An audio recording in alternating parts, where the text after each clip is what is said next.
नहमदुहु व नुसल्ली अला रसूलिहिल करीम अम्मा बाद फ़अऊज़ु बिल्लाहि मिनश शैतानिर रजीम बिस्मिल्लाहिर रहमानिर रहीम।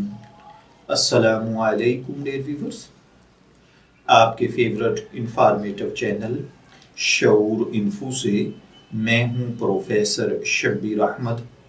हमारा आज का टॉपिक है कि अगर रोज़े की हालत में कोई भाई बहन बलगम निगल लें तो क्या इससे रोज़ा टूट जाता है या नहीं।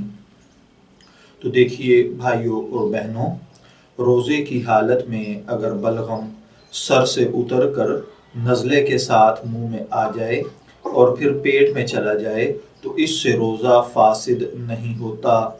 अलबत्ता अगर बलगम पेट से चढ़कर मुंह में आकर रुक जाए और फिर वो इतनी ज़्यादा मिकदार में भी हो कि मुंह भर जाए और आप उसको दोबारा कसदन अगर निगल लेते हैं, यानी फिर उसको आप अगर मुंह में से हलक के ज़रिए पेट में उतार लेते हैं तो इससे रोज़ा टूट जाएगा।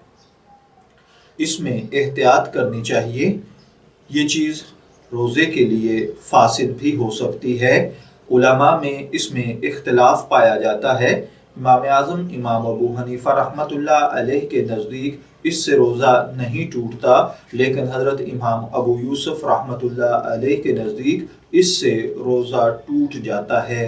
मैं दुआ गो हूँ कि अल्लाह ताला हमें इन बातों को समझकर इनके मुताबिक अमल करने की तौफीक अता फरमाए। इजाज़त दीजिए, फिर हाजिर होंगे किसी नए टॉपिक के साथ। तब तक के लिए अल्लाह हाफिज़।